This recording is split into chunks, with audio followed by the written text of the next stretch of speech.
The message about climate change and what we must do to combat it is usually one of doom and gloom. The things we have to give up. The sacrifices we all have to make to save the planet. The economic costs and the price we have to pay. But what if this wasn't the whole story? What if there was actually some good news?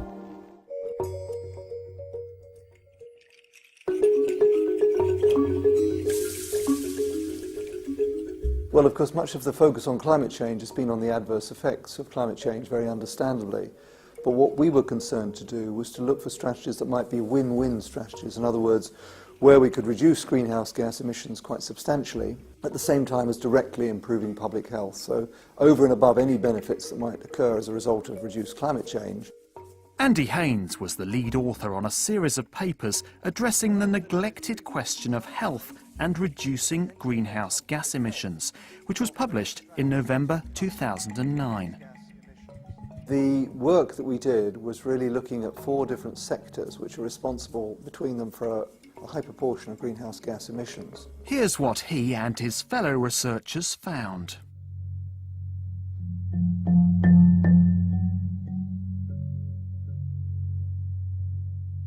About half the world's population relies on very basic cook stoves and other open indoor fires, which burn fuel very inefficiently. These not only produce greenhouse gases and black carbon, a serious contributor to the melting of glaciers in particular, but these stoves are also causing indoor pollution. This build-up of particulates and other pollutants in the home is responsible for serious respiratory diseases such as pneumonia. This is particularly deadly for children. Around 1 million children die every year of respiratory infection caused or exacerbated by burning fuel in this way. There is something that can be done. Using low-emission stoves could not only reduce the amount of greenhouse gases produced, but also reduce the health impact dramatically. This is one of the strongest links between health and combating climate change, and could potentially save millions of lives. But it's not the only one.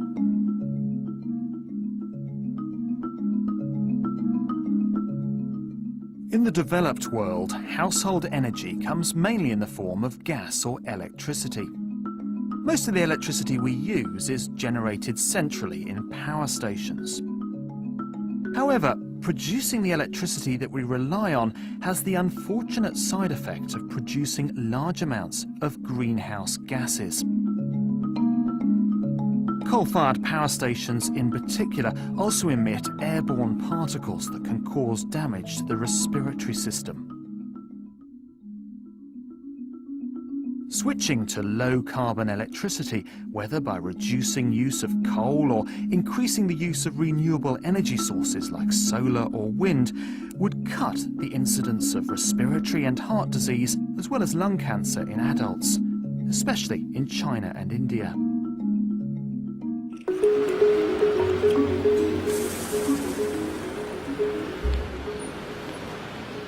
Reducing carbon emissions from transport is an obvious step to take.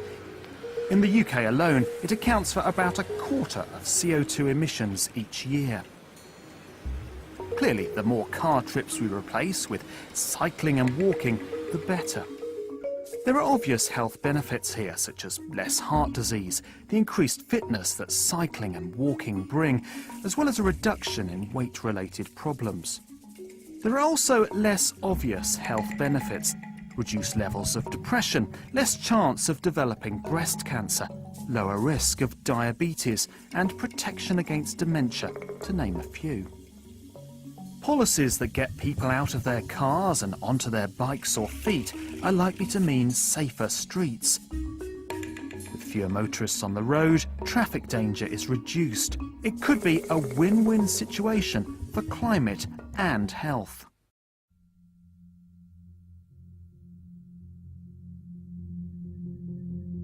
The idea that we need to eat less meat to reduce greenhouse gas emissions is not new, but here are the facts.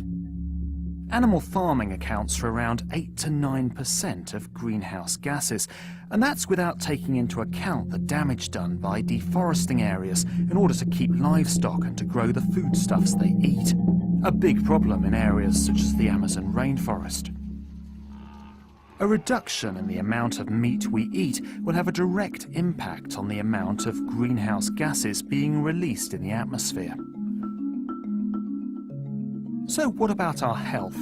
Animal products contribute a large amount of saturated fat to our diet. Reducing consumption by just 30% could cut the incidence of heart disease, the biggest killer in the UK, by around 15%, preventing thousands of deaths.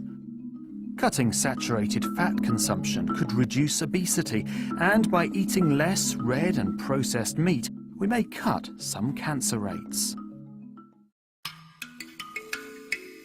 It seems then the message about combating climate change isn't all bad news. So I think this puts a much more positive light on some of the strategies and policies to reduce greenhouse gas emissions.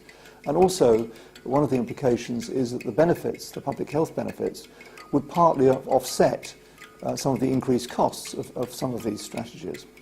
And that hasn't been taken into account in these discussions around greenhouse gas policies.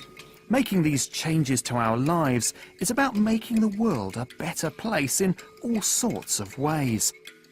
What's good for the health of the planet is good for our health as well.